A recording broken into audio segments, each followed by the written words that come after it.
Alléluia, gloire à l'Éternel notre Dieu. Shabbat Shalom à tous, bienvenue au nom de à l'école Yeshua, donc à cette introduction. Introduction donc à la, 11e paracha. Comme vous le voyez sur l'écran, nous sommes au 10e mois. Nous sommes aujourd'hui, le 2 janvier, nous préparons, le prochain Shabbat, c'est-à-dire, le Shabbat du 8 janvier, de cette année 2022. Ce sera la 11e paracha, comme on le voit à l'écran. Ici, 11e paracha, Vayigash. Il rencontra. C'est donc très important. Cette paracha, elle vient, en fin de compte, après, effectivement, les fêtes dans le calendrier grégorien, puisqu'en fait, nous sommes ici, la première semaine de l'année 2022. Donc ici, c'est très important, parce que, ici, nous avons passer les fêtes grégoriennes, donc fête de Noël, fête du Nouvel An, donc je dis bien fête grégorienne. Nous ne sommes pas que lorsque nous appartenons à Christ Yeshua, nous devons être positionnés sur la Torah, les prophètes et les psaumes, et donc apprendre à être sur le calendrier de Dieu. Donc bientôt nous allons envoyer un petit mail pour annoncer la disposition du nouveau calendrier, qui commencera très précisément le mercredi 23 mars 2022. Je vous présente le premier exemplaire ici. Il est à l'impression, je devrais les recevoir dans le courant de la semaine. Donc je vais envoyer un mail. C'est très important car la nouvelle année, c'est à partir du 23 mars 2022. Nouvelle année selon le calendrier spirituel de Dieu. C'est donc là très important, il ne faut pas confondre en réalité, et c'est pour ça que nous devons apprendre à nous former, à nous façonner, afin d'être dans le calendrier de Dieu. C'est donc très important, on en reparlera. Ici donc on introduit cette paracha, cette 11e paracha, et pour cela nous allons donc étudier le chapitre 17 de Jérémie. Pourquoi 17 ? Tout simplement parce que nous suivons le processus et l'Éternel nous a donné de commencer à un endroit précis de Jérémie parce que chaque semaine cela nous parle et c'est très important. Ici nous sommes au 10e mois de ce calendrier messianique du roi David. Il reste 2 mois et demi avant la nouvelle année. Donc il convient de se préparer et de se poser les bonnes questions en réalité.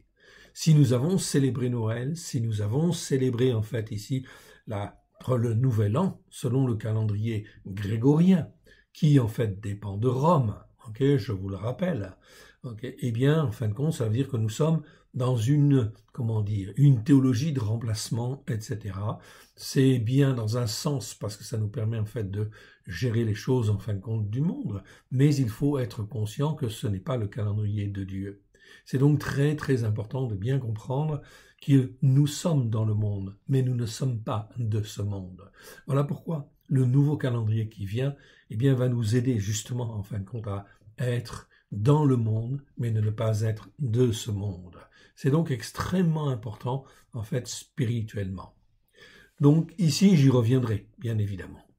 Nous sommes à la 11e paracha, Vayigash, il rencontra, et nous allons étudier, la paracha, lors de la paracha, vous étudierez Genèse, chapitre 44, verset 18, à Genèse 47, verset 27, c'est ici le retour de tous les fils d'Israël, les fils de Jacob, qui viennent en Égypte et retrouvent Yosef. Yosef, qui est une image du Christ aussi quelque part. Il rassemble les siens afin de les garder, de les protéger dans les temps qui vont venir, des temps difficiles. Des temps difficiles où il y avoir des famines un peu partout dans le monde, etc. Aujourd'hui, nous sommes dans la même problématique prophétique. En réalité, nous devons en fin de compte ici nous rassembler spirituellement quelque part, en dehors des choses de ce monde, afin effectivement de pouvoir marcher spirituellement comme Dieu le veut. Il y a donc une analogie très importante, un parallèle spirituel à faire, ou un parallèle prophétique entre ce que, ici, les enfants d'Israël vivent hier et ce que nous vivons, nous, aujourd'hui. Nous sommes, ici, prophétiquement extrêmement bien calés, c'est pour ça que c'est une très bonne chose. Regardons un petit peu, si vous le voulez bien, donc ce chapitre 17 de Jérémie. Que nous dit-il? Eh bien, voyons. Yirmiyahu, Jérémie chapitre 17, regardons en fait ici. Le péché, en fait, le premier paragraphe nous parle du péché qui est gravé en fait dans le cœur. Le péché de Yehuda, dit l'Éternel, est écrit avec un burin de fer, avec une pointe de diamant. Il est gravé sur la table de leur cœur, sur les cônes de vos autels. Comme ils pensent à leurs enfants, ainsi pensent-ils à leurs autels, à leurs idoles d'Astarté, dit la version seconde, mais en hébreu, c'est pas Astarté, c'est Asherah, les idoles d'Asherah. Okay, Astarté est une déformation, c'était les idoles du pays de Canaan, elles sont appelées comme cela, mais en réalité, dans le texte hébreu, on parle bien idoles d'Asherah. C'est tout ce qui nous entraîne à faire des choses qui ne sont pas en fin de compte de Dieu, qui ne sont pas dans la parole de Dieu et qui ne sont pas utiles. Ça, ce sont des idoles d'Asherah. Un petit peu en fait aussi, comme on le voit très bien aujourd'hui, si nous avons effectivement fait Noël, si nous avons effectivement en fait ici cédé pour des raisons familiales ou autres, à cela, nous sommes sous l'influence des idoles d'Asherah. C'est-à-dire des idoles qui sont dans ce monde. Même chose avec le Nouvel An. Tout le monde fête le Nouvel An grégorien, mais en réalité, on est là, c'est une idolâtrie quelque part. Parce qu'on n'est pas dans le temps des dieux, on ne se tourne pas vers Dieu. Donc il faut apprendre à se détacher de toutes ces choses-là. Donc ici, de leurs idoles d'Asherah, près des arbres verts, sur les collines élevées. Je livre au pillage ma montagne et ses champs, tes biens et tous tes trésors et tes hauts lieux, à cause de tes péchés sur tout ton territoire. Tes péchés. Péché ici, c'est le mot rata. Rata, vous le voyez en fait ici apparaître, c'est un mot qui existe 289 fois dans 272 versets. Ça veut dire péché. Péché ou, en fait ici, manquer la cible. C'est-à-dire, en fin de compte, Dieu prévoit que l'on fasse ceci ou que l'on fasse cela, il nous forme, il nous façonne, afin qu'on puisse atteindre une cible, un but. Et quand on n'atteint pas en fait le but que Dieu a prévu pour nous, eh bien c'est un péché. Or, en réalité, si je me dis chrétien, normalement, je dois faire la volonté de Dieu et je dois servir Dieu sur la parole, en fait, ici, sur sa parole, sur la Torah, les prophètes et les psaumes. Si je ne fais pas sur la Torah, les prophètes et les psaumes, je dévie, effectivement, et je ne fais pas la volonté de Dieu. Donc, je suis pécheur, oui, d'une part, mais si j'ai été racheté par le sang de l'agneau, eh bien, normalement, le Seigneur me pardonne, si, du moins, j'écoute et que je mets en pratique. Mais si je n'écoute pas et que je ne mets pas en pratique, le péché perdure. Alors qu'effectivement, la parole de Dieu est vraiment très très claire. La Torah, les prophètes et les psaumes n'ont jamais été abolis. Or, dans tout le monde chrétien, on parle en fait de l'Ancien Testament et du Nouveau Testament. Rien que déjà ces appellations-là sont extrêmement dommageables spirituellement, car en fin de compte, on dit très souvent aux chrétiens, occupe-toi du Nouveau Testament, et l'Ancien Testament, tu peux laisser tomber, en fait, en réalité. C'est-à-dire que les fêtes de l'Éternel, eh bien, on n'a pas besoin de les écouter et les mettre en pratique, mais c'est une erreur, et c'est une erreur grave, fondamentale. Jamais Yeshua n'a dit, lorsqu'il est venu, qu'il fait abolir, en fait, les fêtes. Non, il dit, je ne suis pas venu pour abolir la Torah et les prophètes, je suis venu, au contraire, pour l'accomplir. C'est-à-dire l'accomplir dans nos cœurs, la réaliser dans nos cœurs et dans nos vies. C'est Matthieu chapitre 5, je crois que c'est à partir du verset 17. C'est donc très important. Yeshua n'est jamais venu pour contredire la parole de son Père. Non, au contraire, il est venu pour l'expliquer avec grâce et vérité et en fin de compte, nous permettre qu'elle soit plantée dans nos cœurs et dans nos vies à la gloire, en fin de compte, de l'Éternel. Il n'y a qu'une seule Torah. Il n'y a pas une Torah nouvelle avec Christ Yeshua. Non, Christ a, en fin de compte, dit, en fin de compte, très clairement que la parole de Dieu, en fin de compte, est la vérité, en réalité.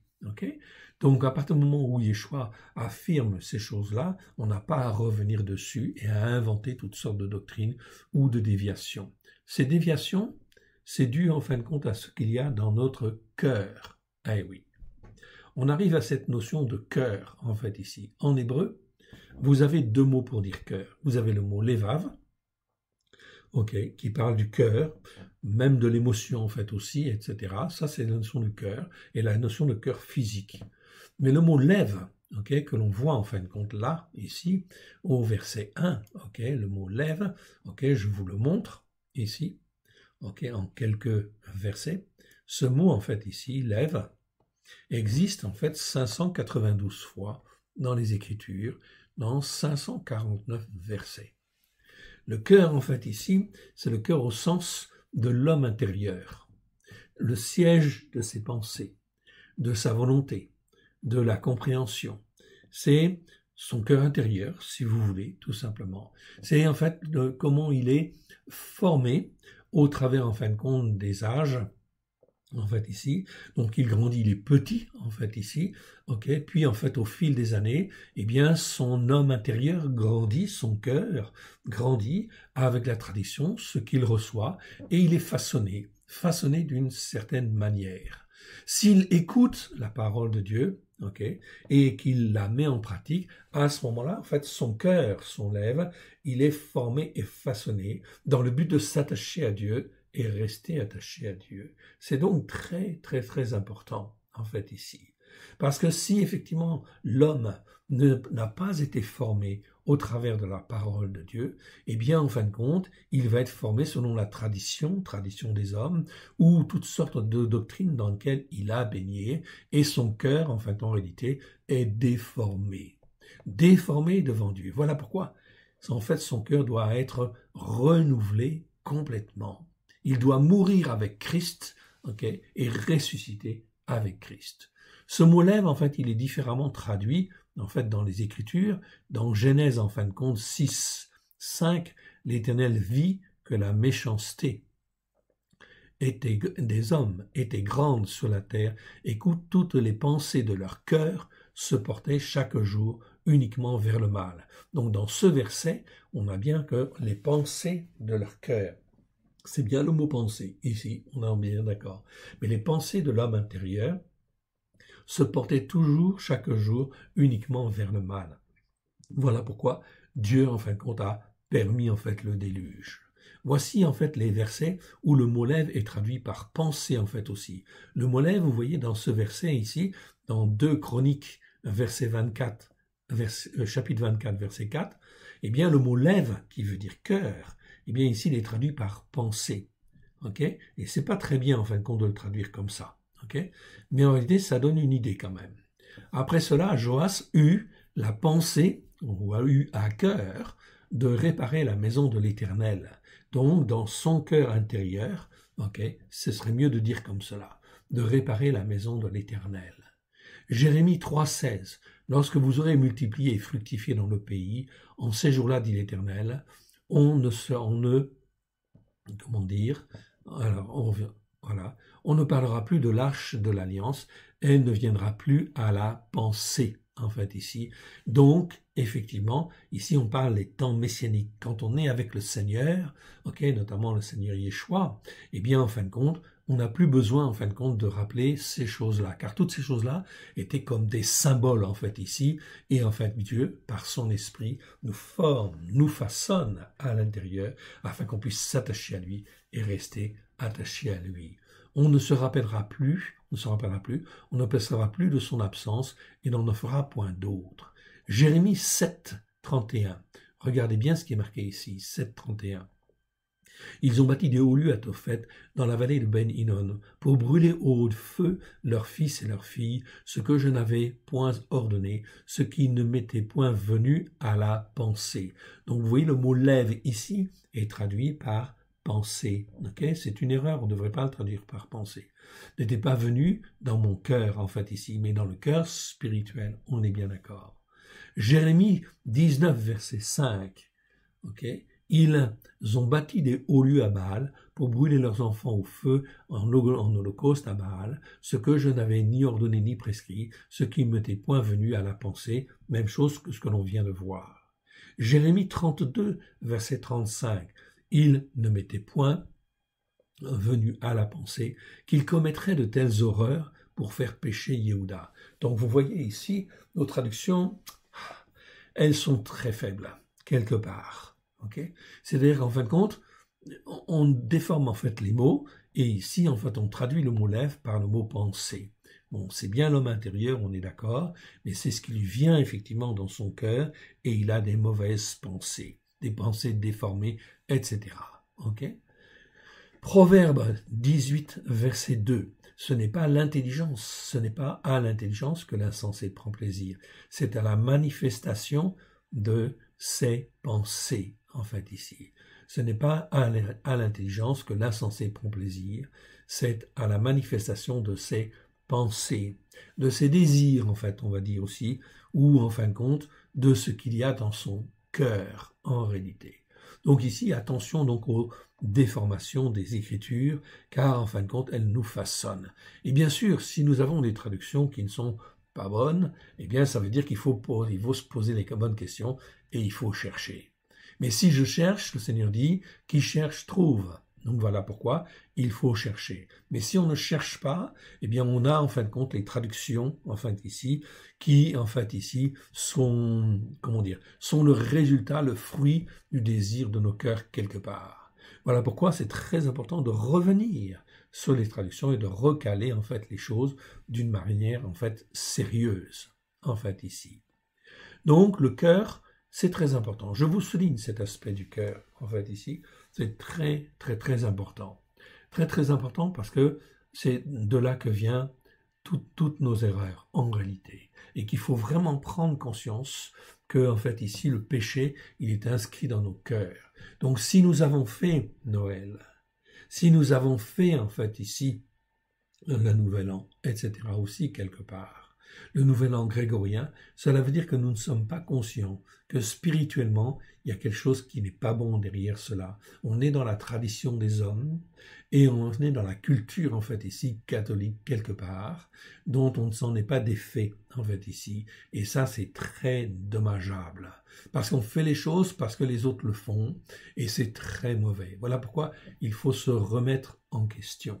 Se remettre sérieusement en fait en question, ok, et en fait la prochaine fête de l'Éternel qui aura lieu, elle aura lieu dans 3 mois en réalité, très précisément, c'est-à-dire en fait dans le nouveau calendrier, eh bien ce sera effectivement la fête de Pessah, la fête de Pâques. La fête de Pâques où je peux en fait pendant ces 2 mois et demi me préparer, en fait ici, m'instruire en fait un petit peu sur en fait les fêtes de l'Éternel, afin que mon cœur ne soit plus tel qu'il était et qu'il ne cède plus à la tentation de la tradition, de ce que tout le monde fait et qui n'est pas bon en fin de compte devant Dieu.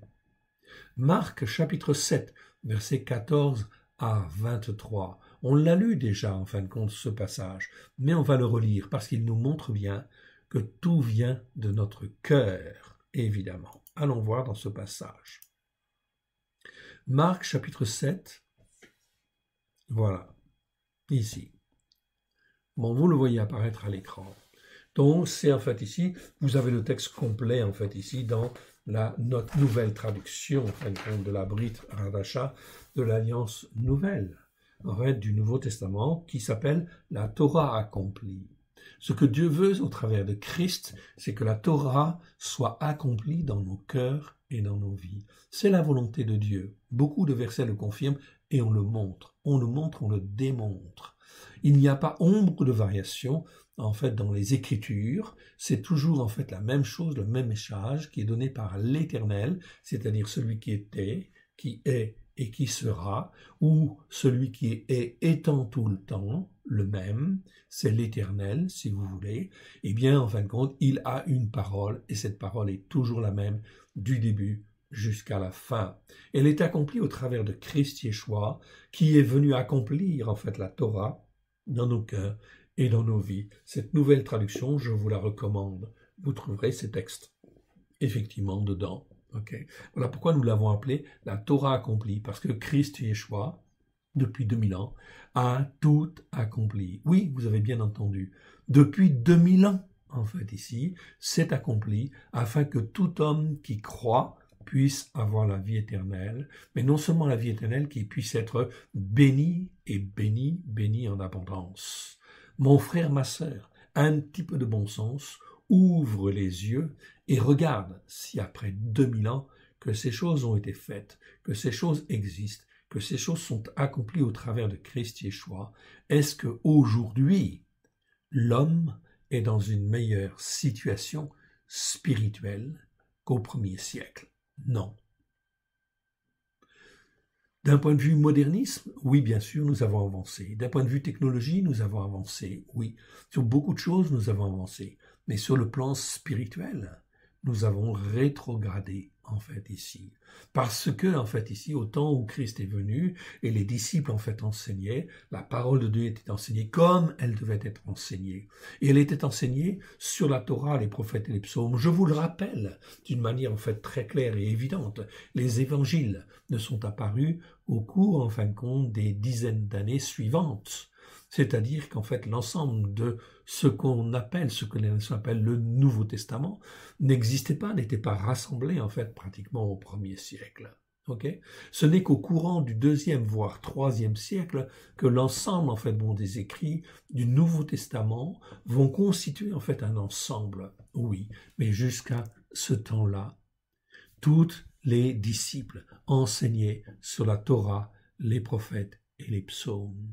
Ce n'est qu'à partir du 4e siècle que l'empereur romain Constantin institue l'Église catholique et enfin ici change les fêtes de l'Éternel, supprime le Shabbat et instaure en fait le dimanche comme jour sanctifié. Oui, bien sûr, c'est l'empereur romain Constantin qui le met en place. Ainsi, si je célèbre dimanche, je suis dans la culture de l'empereur romain Constantin et non pas dans la culture spirituelle de Dieu, de l'Éternel Dieu, qui lui a créé le Shabbat justement en fin de compte, pour que l'homme puisse se reposer, s'attacher à Dieu une fois par semaine, rester attaché, se reposer, se déconnecter des choses de ce monde afin de rester attaché à Dieu et de toujours en fin de compte être sous la bénédiction de l'Éternel Dieu.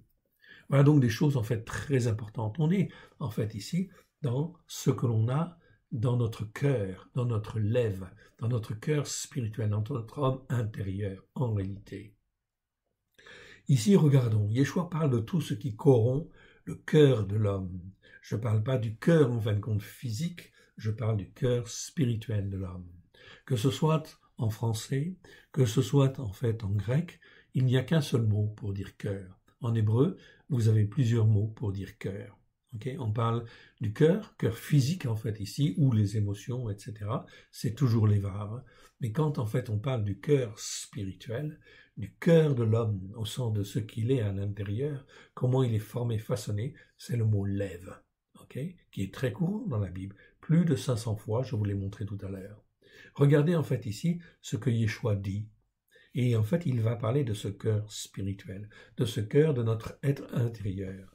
Ayant par la suite de nouveau appelé la foule à lui. Donc c'est Marc chapitre 7, versets 14 à 23.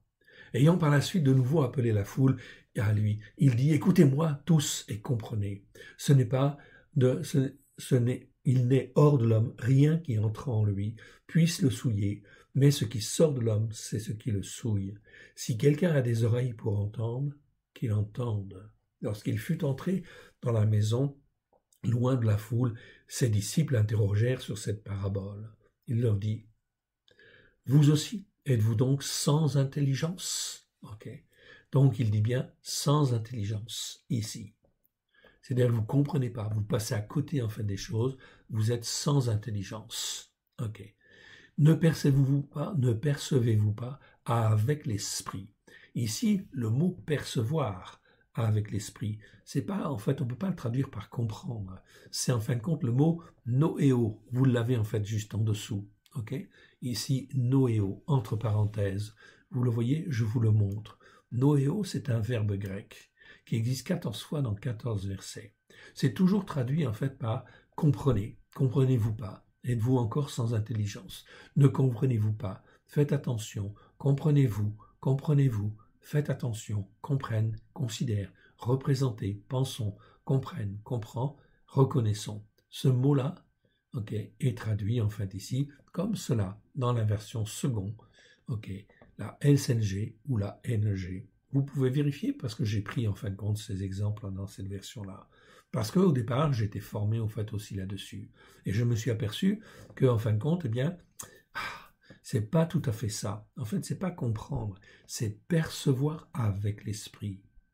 Percevoir d'une manière intelligente devant Dieu, d'une manière sage devant Dieu. Okay? C'est ça qui est important de comprendre. Okay? Pourquoi? Parce que nous sommes sur la terre, nous ne sommes que de passage sur la terre. Et la manière dont nous vivons sur la terre, c'est un exemple, c'est en fin de compte ce que nous montrons que nous avons compris en fait à Dieu. Et si nous n'avons pas compris, alors en fait, pourquoi Dieu nous prendrait-il avec lui? Voilà pourquoi Dieu nous pose en fait et nous demande de nous poser les bonnes questions. Okay? Ce qui est du dehors, qui entre dans l'homme, n'a pas le pouvoir de le souiller spirituellement. Okay? Je reviens en fin de compte à mon texte, en fait ici, je monte un peu. Regardez en fait ici. Car cela n'entre pas dans son cœur, mais dans son ventre, puis s'en va dans les lieux secrets, qui purifient tous les aliments. Il dit encore, ce qui sort de l'homme, c'est ce qui souille l'homme.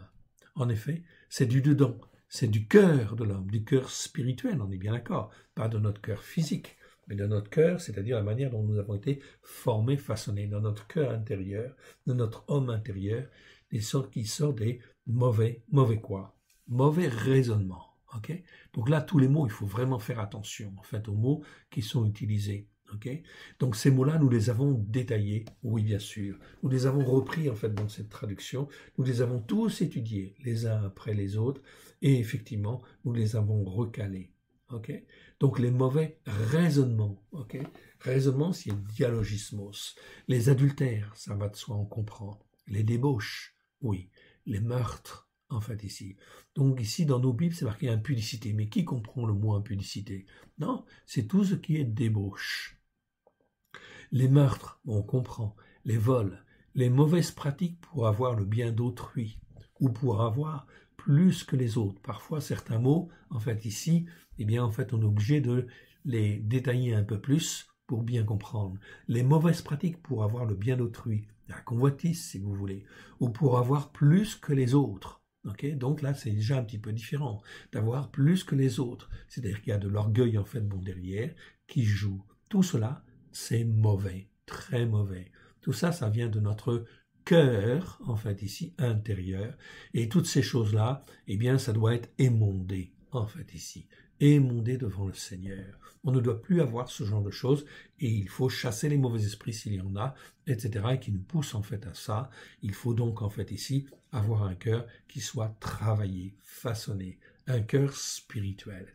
Et ce cœur, s'il doit être travaillé, comment peut-il être travaillé? Il ne peut être travaillé qu'avec l'épée de l'esprit, okay? C'est-à-dire la parole de Dieu. La parole de Elohim, la parole de notre Dieu, parce que la parole est sainte. La parole, en fin de compte, Paulos va effectivement bien l'expliquer, en fait, ici, dans les épîtres. Okay, il va l'expliquer très, très clairement. Il va expliquer que cette parole, elle est nécessaire, elle est sainte, elle nous forme, elle nous façonne, et elle est absolument nécessaire. La Torah est absolument nécessaire. La Torah, les prophètes et les psaumes sont absolument nécessaires pour façonner le croyant et en faire un homme debout.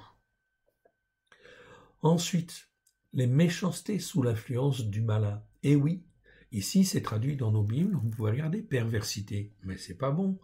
Qu'est-ce que ça veut dire perversité? On comprend un petit peu, mais c'est pas vraiment ça. C'est méchanceté sous l'influence du malin. Le mot petit m, ok, je vous le montre. Voilà. Voilà. Le mot c'est poneria, en fait ici, vous l'avez là. Bon, je remets en fait ici les caractères, des fois ça saute un petit peu, ok? Chaque fois qu'on ferme ou qu'on ouvre, donc c'est poneria en fait en grec. Poneria, c'est un mot qui existe 7 fois dans 7 versets. Ok. Ça nous parle de méchanceté et perversité, scélératesse. Chassang 1850, ce sont les deux dictionnaires très importants. Si vous voulez vraiment savoir ce qu'il y a en fait dans le Nouveau Testament, prenez ces dictionnaires. Alexandre 1850 ou Chassang 1882. Okay? C'est les meilleurs dictionnaires que nous puissions avoir. Je dis en fait pourquoi meilleurs? Parce que ce sont des dictionnaires qui n'ont pas encore été trop corrompus, en fait, ici. Trop corrompus par la modernité, par, en fin de compte, l'évolution. Déjà, avec, en fait, le bailli de 1901, pourtant, Okay, il est quand même en fait assez vieux, mais en fin de compte, eh bien, il est plus ancien que cela, il est moins ancien que cela, et en fin de compte, déjà, on voit qu'il y a un décalage. Il y a un décalage entre le Alexandre 1850 et le Chassan de 1882, ces deux dictionnaires, et en fin de compte, le Bailly de 1901, eh bien, vous voyez, il y a bien un état d'esprit qui change, en fait, ici. On voit une évolution moderne qui agit, en fin de compte, déjà, et qui fait que la définition dans le Bailly n'est plus tout à fait, en fin de compte, exacte. C'est pour ça que je vous encourage, si vous voulez vraiment aller loin, eh bien, en fin de compte, il y en a voir dans ces dictionnaires-là. Okay, c'est une bonne référence. En tout cas, moi, je m'en suis aperçu, par la grâce de Dieu, enfin, je m'en suis aperçu. C'est l'Éternel qui m'a mis le doigt dessus, en fait, ici, et en fin de compte, on voit vraiment une grande différence. Ainsi qu'Alexandre le suggère en analysant l'adjectif poneros, qui est traduit par le malin, dans Matthieu chapitre 6, verset 13, il s'agit là de méchanceté sous l'influence du malin, dans nos cœurs non encore émondés, et nos âmes non réglées ou non formées, donc de perversité. C'est donc très important ici, ce mot poneria nous parle bien de l'influence du malin qui agit parce que, en fait ici, notre cœur, notre lèvre n'est pas formé, en fait ici, comme il le faudrait. S'il est formé par la parole de Dieu, parce qu'on a écouté et on l'a mis en pratique, eh bien, en fin de compte, on va savoir mieux discerner ces influences-là et dire non, je ne peux pas raisonner comme ça, parce que ce n'est pas bon, et c'est en fait ici malsain, en fait ici devant l'Éternel. Donc on parle bien là de poneros ou poneria. Poneros c'est l'adjectif, poneria c'est le nom. Ok, c'est bien en fait un nom qui parle de méchanceté, mais de méchanceté en fait ici sous l'influence du malin.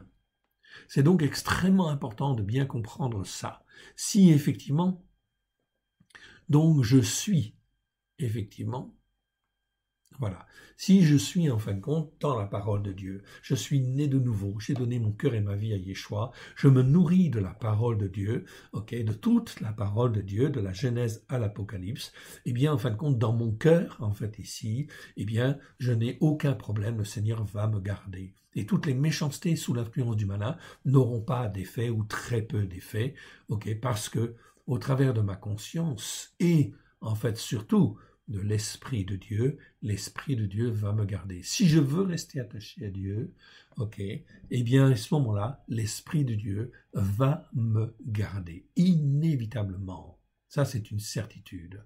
Maintenant, si je ne suis pas, en fin de compte, né de nouveau, ou j'appartiens à Christ, mais je refuse toute une partie de la parole, je dis que la Torah n'existe pas, je suis dans la théologie en fait du remplacement, eh bien en fin de compte le malin va mettre en fait dans mon cœur des pensées en disant oui mais ceci c'est ancien, maintenant on n'a plus besoin de faire ces choses-là, plus besoin de faire les fêtes de l'Éternel, dès lors que tu dis ça, donc plus besoin de faire le Shabbat. Alors là, ça c'est vraiment de la méchanceté sous l'influence du malin. Elle ne s'exprime pas forcément d'une manière méchante, elle va finir par s'exprimer d'une manière méchante, mais en fait au départ, non. Si je ne fais pas le Shabbat, parce que je suis dans une tradition dite chrétienne, je suis en réalité sous l'influence du malin. Et je suis dans la méchanceté. La Bible appelle ça de la méchanceté, parce que je ne suis pas dans l'obéissance et la soumission en fait à Dieu, à sa parole. Donc je suis dans une forme de méchanceté. C'est-à-dire de choses qui perdurent à ne pas écouter Dieu, à ne pas me soumettre, et donc à être en fait dans un état de rébellion. Mon frère, ma sœur, l'expérience avec Saül est très claire. Mieux vaut l'obéissance et la soumission que tous les sacrifices. Saül a perdu sa royauté. Pourtant, il avait reçu en fait l'onction. Il avait reçu en fait la royauté.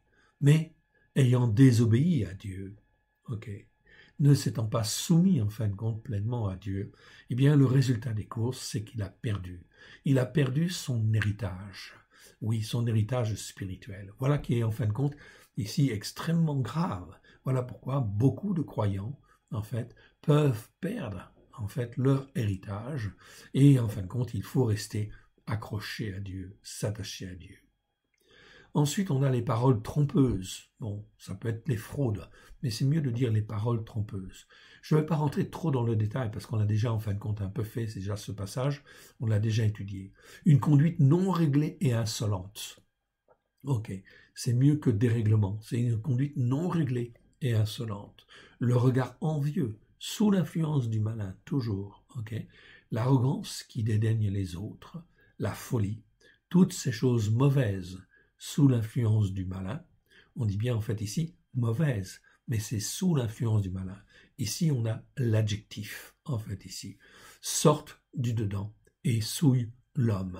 C'est donc en fait très important en fait ici de bien comprendre cette dimension-là. Il faut que notre cœur soit formé. Il faut écouter la parole de Dieu et il faut la mettre en pratique. C'est extrêmement important en fait et c'est fondamental. Si je n'écoute pas, mon cœur ne peut pas à l'intérieur, ne peut pas être formé. Mon lèvre ne peut pas être formé. Mon lèvre, en fait ici, vous le voyez, mon cœur intérieur ne peut pas être formé. Et il faut que ce cœur soit formé.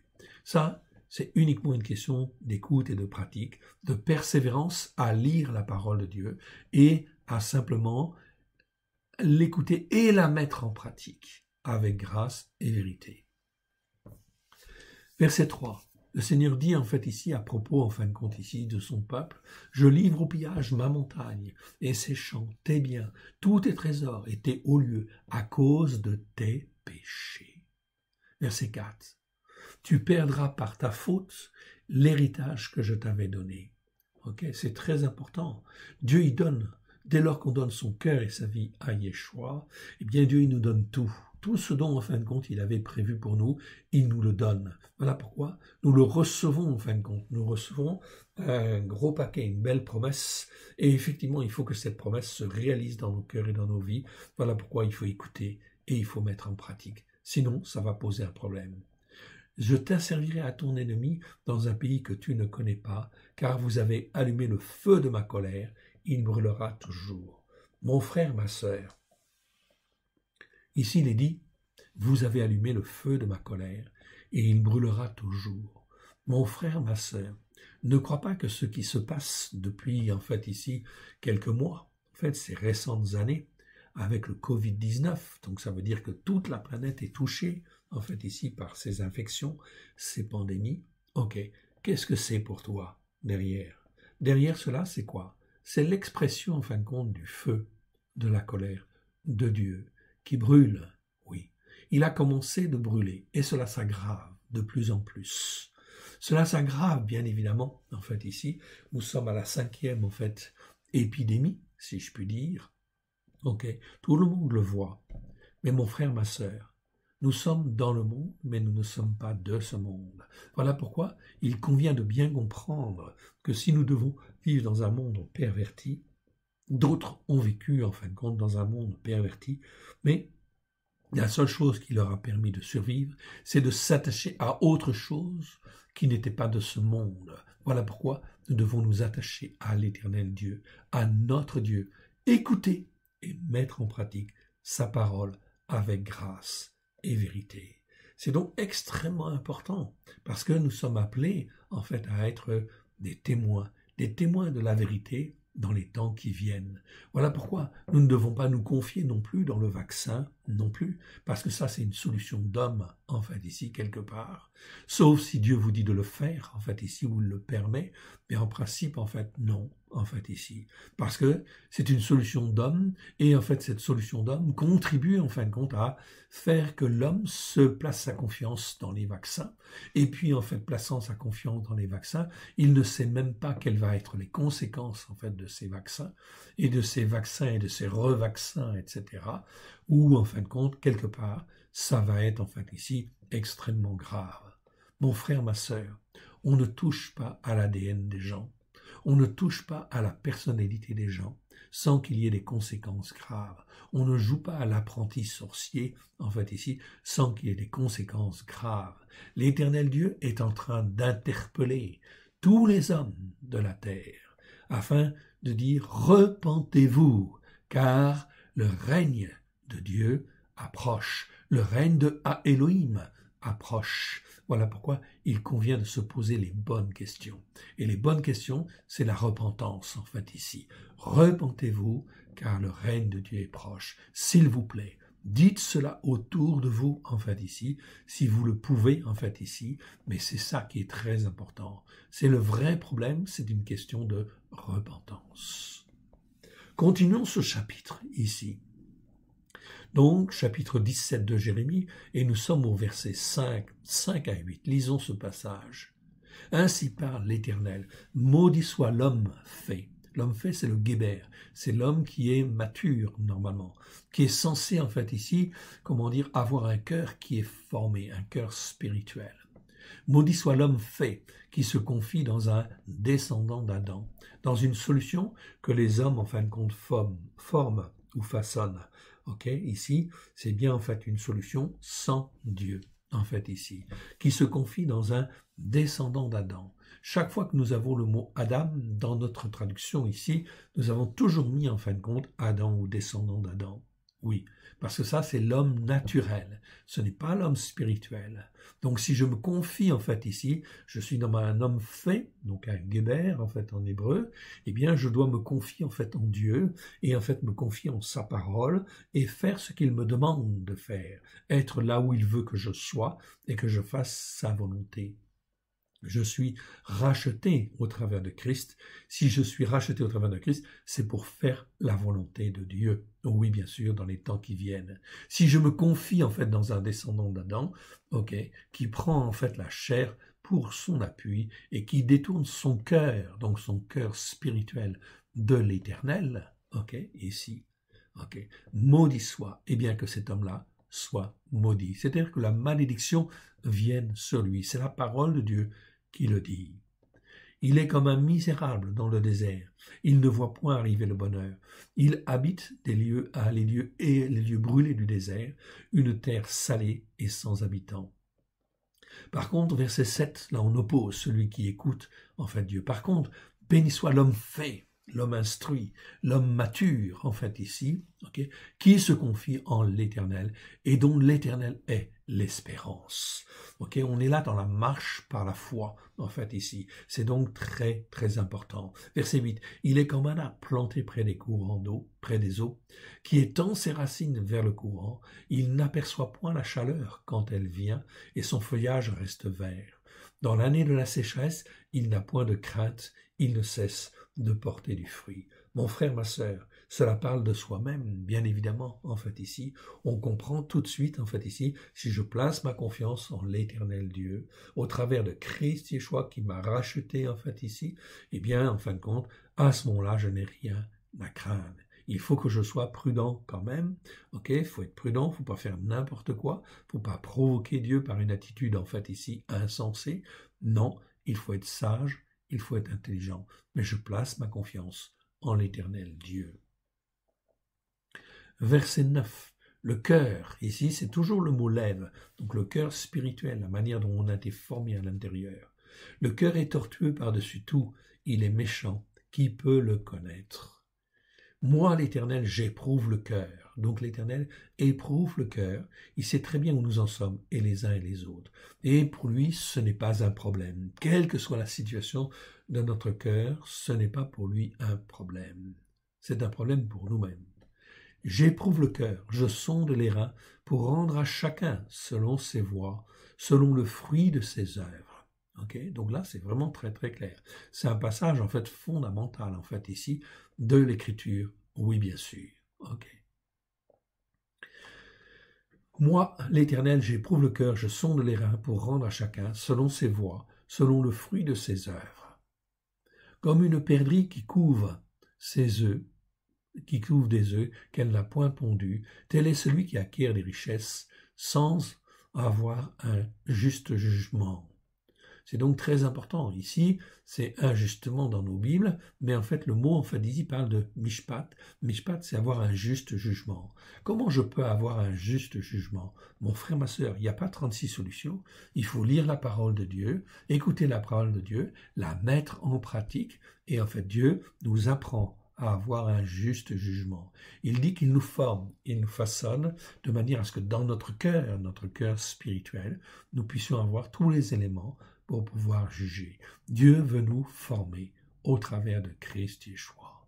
Au milieu de ses jours, il doit les quitter et à la fin, il n'est qu'un insensé. Oui, parce qu'il a cherché, en fait ici, comme la perdrix, elle va voler les œufs en fin de compte des autres oiseaux et en fin de compte, elle va les, elle va les couver, en fait ici. Verset 12. Il est un trône de gloire élevé dès le commencement, c'est le lieu de notre sanctuaire. Okay. Donc ça, c'est quelque chose de très important ici. Il est un trône de gloire élevé dès le commencement. Okay. Dès le commencement, c'est le lieu de notre sanctuaire. Mon frère, ma sœur, la preuve que l'homme n'écoute pas, en fait, ici. Nous sommes en 2022. Okay. Et comme nous sommes en 2022, cela fait 2000 ans que Christ est venu, qu'il a tout accompli en fait à la croix. Est-ce que l'homme en fait a évolué spirituellement depuis 2000 ans? En fait ici, oui, bien sûr qu'il a évolué un petit peu, mais par rapport à ce que, en fait ici, par rapport à la connaissance qui a été donnée par Yeshua et qui a été donnée par les disciples au premier siècle, bien sûr, là, on ne peut pas dire qu'il a progressé, non, il a diminué. Il a perdu, en fin de compte, ici, cette connaissance qu'il y avait au temps de Yeshua, de la parole de Dieu, qui était posée sur la Torah, les prophètes et les psaumes. Je vous le rappelle, tout simplement, parce que les évangiles ne sont apparus que bien plus tard, dans les années, en fait, 50, 60, voire plus tard pour Jean, effectivement, dans les années 100, 110, en fait, ici. Et que l'ensemble, en fait, de ce qu'on appelle le Nouveau Testament, je le répète, en fait, ici, n'a été rassemblé qu'au cours, en fait, du 2e, 3e siècle après Jésus-Christ. Donc, tous les croyants ont été élevés, bien sûr, sur la Torah, les prophètes et les psaumes, avant l'empereur romain Constantin, qui lui est apparu au 4e siècle, et qui a bouleversé les choses. Je reviens donc à mon texte ici, verset 13. « Toi qui es l'espérance d'Israël, ô Éternel, tous ceux qui t'abandonnent seront confondus.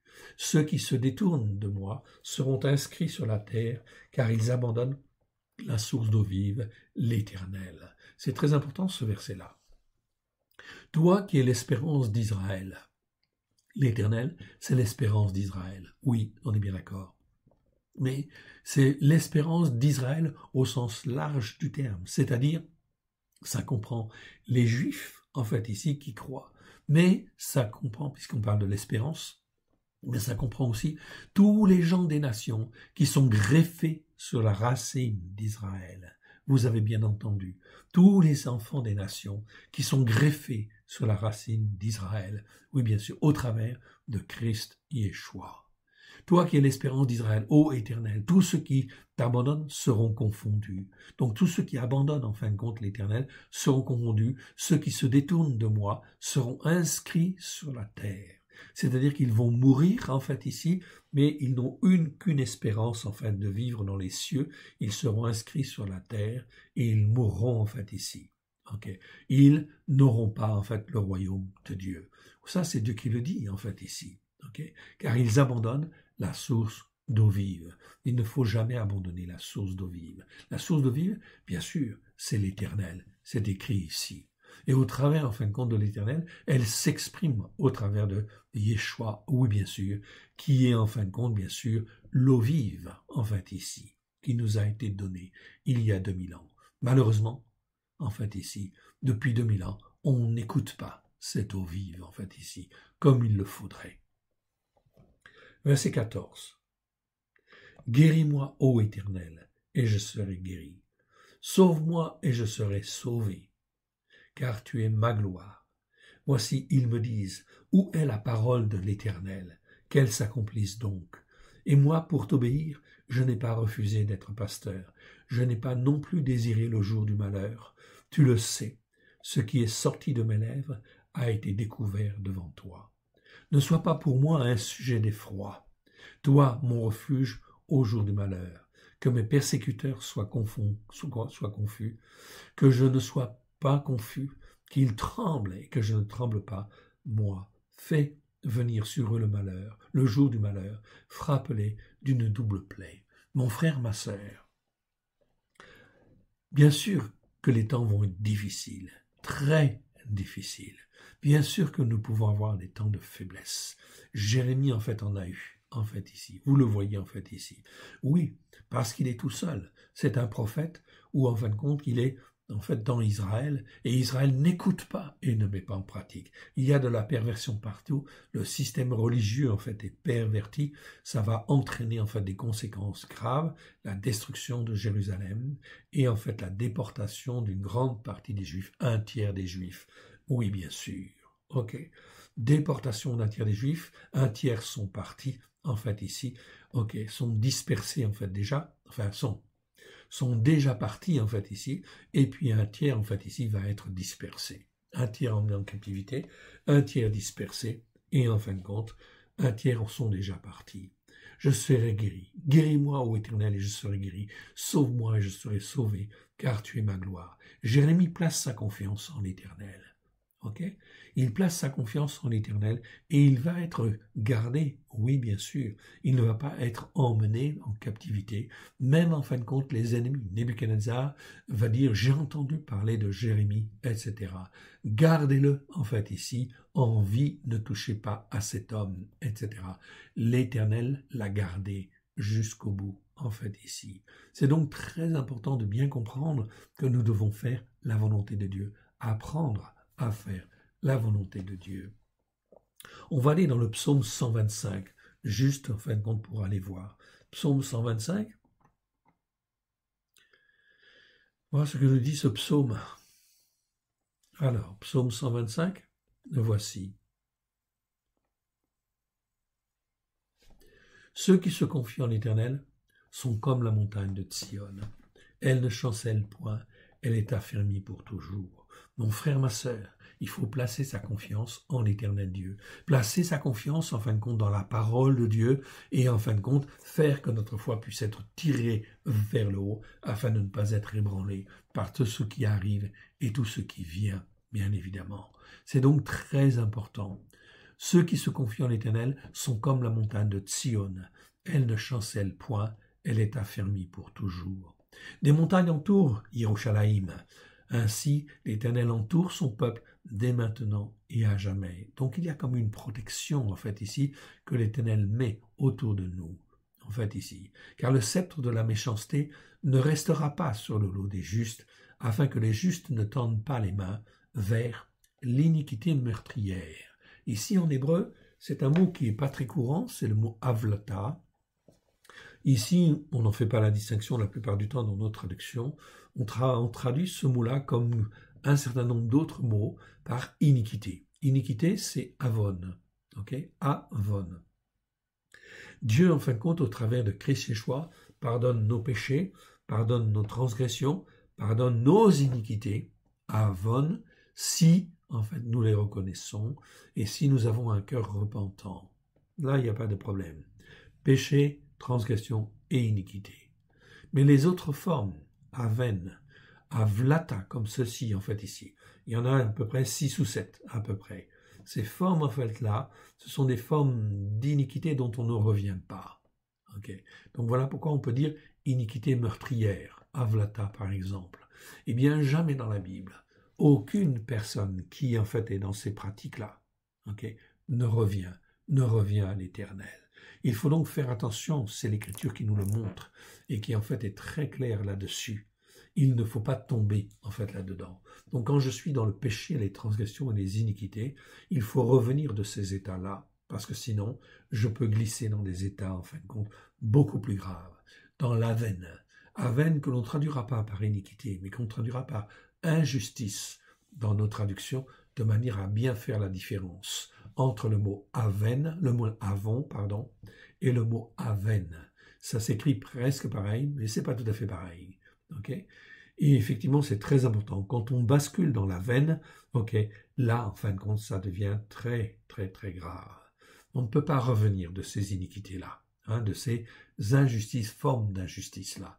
Voilà pourquoi nos traductions, malheureusement, sont très confuses et que nous reprenons, en fait, ici, étape par étape, ces traductions afin de recaler, en fait, les mots comme il convient, bien évidemment.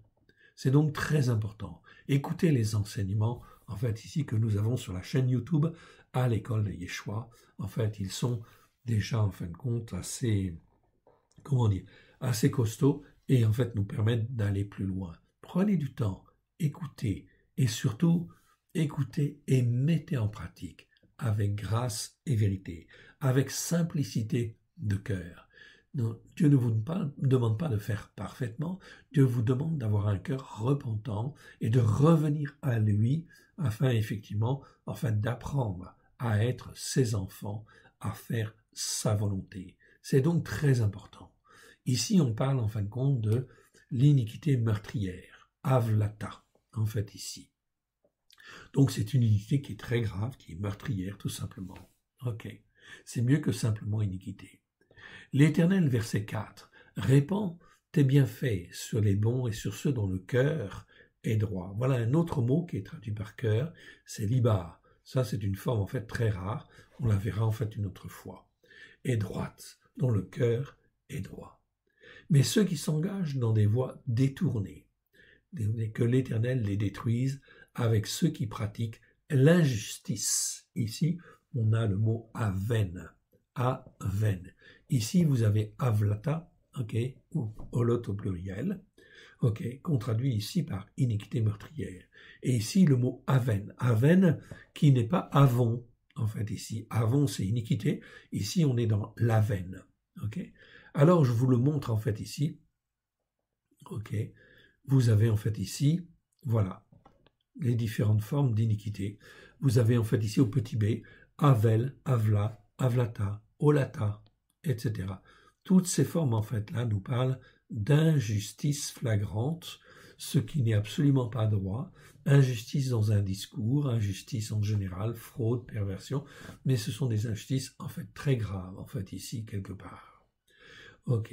Nous avons ensuite le mot aven. Aven, en fait, ici, dans toutes ces formes d'iniquité, en fait, ici, dans nos Bibles, eh bien, c'est pas bon. On ne revient pas de ça. Aven, en fait, ici, je vous montre celui-là, ok, parce qu'il est assez important quand même. Aven, ok, donc c'est pas avon, c'est aven. C'est un mot qui existe 78 fois dans 78 versets, et on va le traduire par injustice. Tout ce qui est injustice n'a rien à faire en fait avec Dieu, oui bien sûr. Ce mot est aussi traduit 28 fois par iniquité dans en fait la Louis II, etc. ENG. Les autres fois par fausseté, vanité, mensonge, méchanceté, mal, détresse, malheur, iniquité, inique tout simplement, idolâtrie, coupable. Donc c'est un peu confus en fait ici. Voilà pourquoi nos traductions sont incomplètes et ne sont pas pertinentes. Cela existe, ok, tout ça parce que c'est le fruit de nos pensées quelque part, parce que nous ne cherchions pas en fait la vérité. Plus tu avances, plus tu cherches à t'approcher de Dieu, à t'attacher avec Dieu, plus effectivement Dieu va te montrer des choses en fin de compte très importantes qui permettent de grandir en fait devant lui. En fait, ce mot ici, aven, exprime l'image du néant qui se joint à l'être. L'image du néant qui se joint à l'être, soit par inclinaison ou penchant mauvais, soit par une passion dévorante, soit par la mise en place de l'incertitude et du doute dans le cœur de l'homme. Dans tous les cas, cela entraîne l'homme vers le néant. Donc quand on est dans la veine, on n'est pas dans l'avant, ok? Et dans l'avant, en fait, le péché, tout ce qui est péché, transgression et iniquité, Dieu nous sauve au travers de Christ Yeshua, car Christ a été fait malédiction à la croix pour nous pardonner nos péchés, nos transgressions et toutes nos iniquités, toutes nos erreurs. Okay? Tout cela, en fin de compte, Dieu, en fin d'ici, peut nous pardonner et nous rachète au travers de Christ Yeshua. Par contre, quand je tombe dans la veine, là, c'est différent. Okay? Il ne faut pas, en fin de compte, confondre le mot aven avec le mot avant. Vous voyez, ça s'écrit même différemment, en fait, ici. Aven, ça s'écrit Aleph, Vav, Nun. Et Avon, ça s'écrit Aïn, Vav, Nun. C'est donc, en fait, différent, en fait, ici, quelque part. Il y a donc, en fait, ici, un fossé entre l'iniquité et la veine, en fait, ici, entre l'avant et la veine. Ça se prononce presque pareil, mais c'est pas pareil. Et ça fait une très grande différence. Donc, en fait, ici, on voit en fin de compte ici que le cœur, quand on est dans la veine, ça veut dire qu'on a fait des choix, en fait, déjà, pour aller vers le néant, en fait, ici. Et que puisqu'on a fait des choix pour aller vers le néant, eh bien, en fin de compte, Dieu respecte nos choix et, en fait, ici, ne va pas intervenir. Donc, il y a peu de chances. Il n'y a aucun cas dans les Écritures où on revient, en fin de compte, de la veine. Ça n'existe pas. Ok. C'est donc très important de bien faire attention, en fait, à ça, à cette notion, en fin de compte, de péché et d'iniquité, en fait, ici, et de transgression. Je reviens donc, en fait, à Jérémie 17. Jérémie 17, ok, revenons-y. Voilà, Jérémie 17, voilà. Et on arrive, en fait, au verset 19, maintenant. Appel à revenir à l'observation du Shabbat. Donc ici, vous voyez, en fait, ici, c'est très important. Dieu ne nous demande pas de tout savoir tout de suite. Ce que Dieu nous demande, c'est de comprendre, en fait, certaines choses avec notre intelligence, oui, bien sûr, en lisant la parole et en écoutant, en fait, l'Esprit de Dieu, l'Esprit de la sainteté, l'Esprit Saint, qui va nous former, nous façonner. Okay? Peu importe l'étape où nous sommes, si vous ne comprenez pas tout de suite, c'est pas grave. Ce qui est important, c'est d'aller vers Dieu et en fin de compte d'apprendre en fait à écouter et de mettre en pratique. Les enfants d'Israël, au temps effectivement de Jérémie, eh bien n'écoutaient plus Dieu et pour beaucoup en fait ne respectaient même plus le Shabbat. C'est donc extrêmement important parce que c'est un point clé. Pour sortir en fait de l'esprit de ce monde, okay, c'est très important. C'est très très important. Voilà pourquoi vous devez en fin de compte, si vous le faites, c'est très bien. Pardon. Excusez-moi. Si vous le faites, c'est très bien. Continuez, persévérez. Si vous ne faites pas le Shabbat, alors apprenez à le faire. Découvrez-le. Ainsi m'a parlé l'Éternel. Va et tiens-toi à la porte des enfants d'Israël, des enfants du peuple, par lesquels entrent et sortent les rois de Yehuda, et à toutes les portes de Yerushalayim. Tu leur diras, écoutez la parole de l'Éternel, roi de Yehuda, et tout Yehuda, vous tous habitants de Jérusalem, et entrez par ses portes.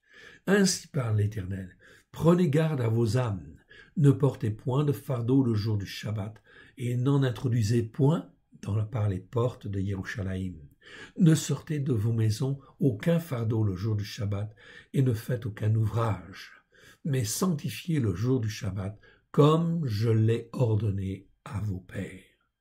Ils n'ont pas écouté, ils n'ont pas prêté l'oreille, ils ont raidi leur cou pour ne point écouter et ne point recevoir instruction. Tout commence simplement par des choses basiques, des choses simples. Okay?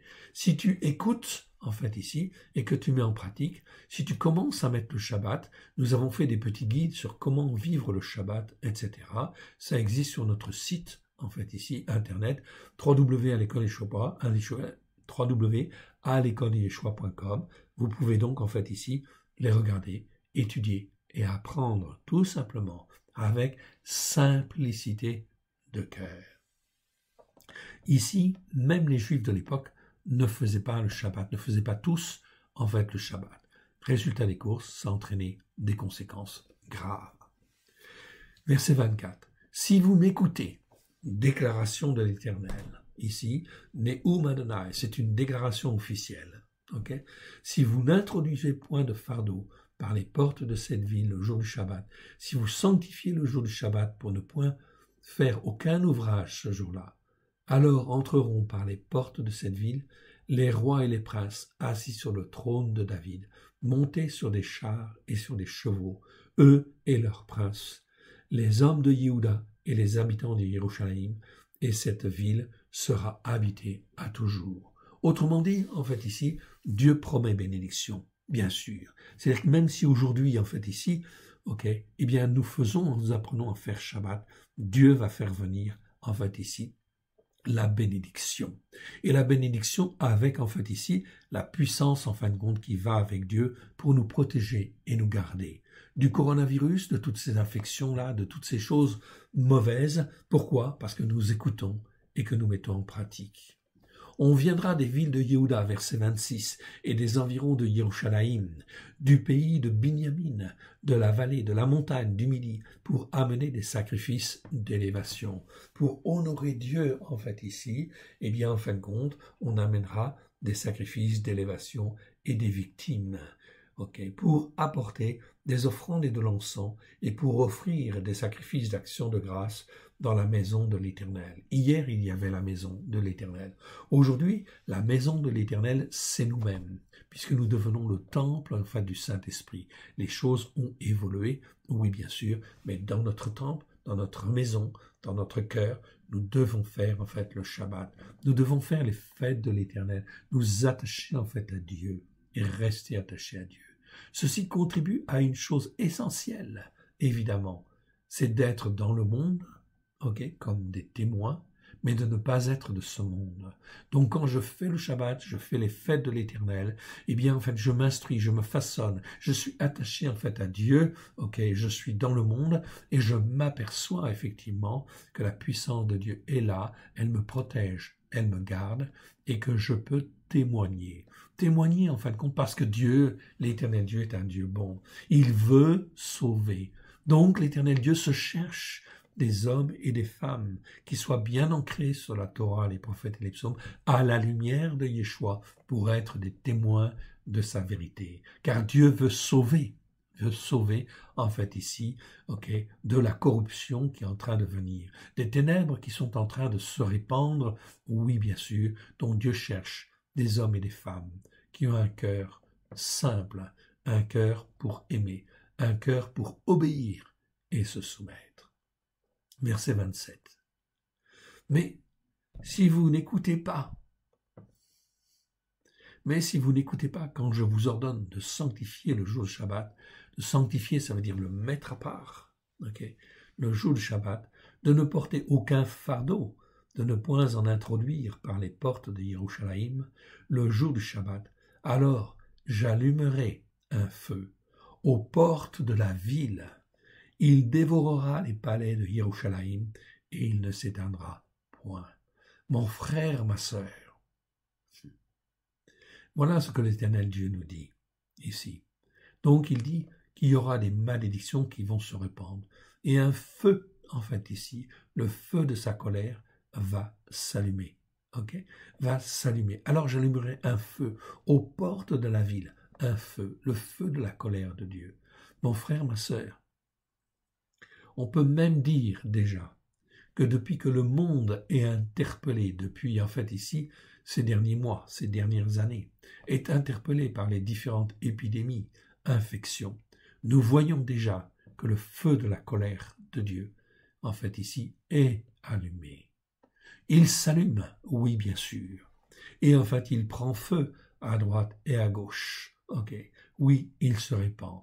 C'est le feu de la colère de Dieu. Nous rentrons dans une période, où en fait ici, l'année 2022 va être en fait une période d'épreuve extraordinaire. Voilà pourquoi il convient de s'attacher et de s'attacher fermement à la parole de Dieu, d'écouter et de mettre en pratique avec simplicité de cœur. Nous sommes là au début de l'année 2022. Nous sommes là en fin de compte, dans en fait ici le 3e Shabbat, en fait ici de ce 10e mois. 10e mois, donc il reste en fait 2 mois et demi avant la nouvelle année spirituelle qui commencera, comme je vous l'ai dit tout à l'heure, en fait ici le mercredi 23 mars 2022. Je vous encourage à acquérir en fait ce nouveau calendrier, oui bien sûr, vous l'aurez, je vous en ferai l'annonce dans la semaine, certainement. Eh bien, en fin de compte, il faut écouter, il faut mettre en pratique. Écouter et mettre en pratique avec simplicité de cœur là où vous êtes, afin d'être les témoins de l'Éternel. Car l'Éternel Dieu va vous garder, bien sûr, du feu de sa colère, qui est en train, en fin de compte, de se répandre. Les hommes et les femmes cherchent des solutions. Ils se confient, ils sont, comme on l'a vu tout à l'heure, en fait, comme des guébères, c'est-à-dire des hommes faits, qui se confient dans, en fait, le fils d'Adam, en fait, dans les fils d'Adam, dans les solutions d'hommes, en fait, ici. Et voilà pourquoi ça va poser, en fait, d'énormes problèmes. Il y a des conséquences graves, en fait, ici, à ces vaccinations, entre guillemets, forcées, qui, en fin de compte, ici, ne sont pas, en fin de compte, les solutions de Dieu. La solution de Dieu, c'est repentez-vous, car le règne de Elohim est proche. Les solutions des hommes, c'est en fait de trouver des vaccins, et des vaccins à d'autres vaccins, etc., parce que les vaccins ne sont pas efficaces, pas suffisamment efficaces pour protéger. Quand on était dans notre jeunesse, on prenait un vaccin, il était éprouvé, et on prenait un vaccin, il était valable pour toute la vie. Ici, tous les 2 ou 3 mois, en fonction des variants, eh bien, vous voyez bien qu'en fait, on met un nouveau vaccin, nouvelle vaccination, etc. Où va-t-on? C'est de la folie. On est dans la solution d'homme. Mon frère, ma sœur, il faut sortir de là. Écoutez et mettez en pratique avec simplicité de cœur. Mais écoutez, apprenez à faire le Shabbat si vous ne le faites pas, en fait encore. Okay. Faites-le, okay. Et revenez à l'Éternel. Revenez à la Torah, aux prophètes et aux psaumes, à la lumière de Yeshua, son Fils bien-aimé. C'est extrêmement important. Que l'Éternel Dieu vous bénisse et vous garde. On va terminer par une petite prière. Père très saint, nous te rendons grâce dans le précieux nom de Yeshua, ton Fils bien-aimé. Merci pour ta parole, parce que ta parole est la vérité. Aide-nous, mon Dieu, mon Père, à te faire plaisir, que nous puissions être les témoins que toi tu veux, là où tu le veux, comme tu le veux, à la gloire de ton saint nom. Car beaucoup d'hommes sont dans l'erreur, etc. Et tu veux, en fait, sauver. Nous te rendons grâce dans le précieux nom de Yeshua. Nous voici, Seigneur, corps, âme et esprit. Montre-nous, Seigneur, ce que nous devons dire, ce que nous devons faire, à la gloire de ton saint nom. Que ton nom soit béni, honoré, loué toujours et partout. Victoire, victoire à l'agneau de Dieu. Que l'Éternel Dieu vous bénisse et vous garde et vous protège dans le précieux nom de Yeshua, son Fils bien-aimé. Alléluia. Amen. Et Shabbat Shalom à tous.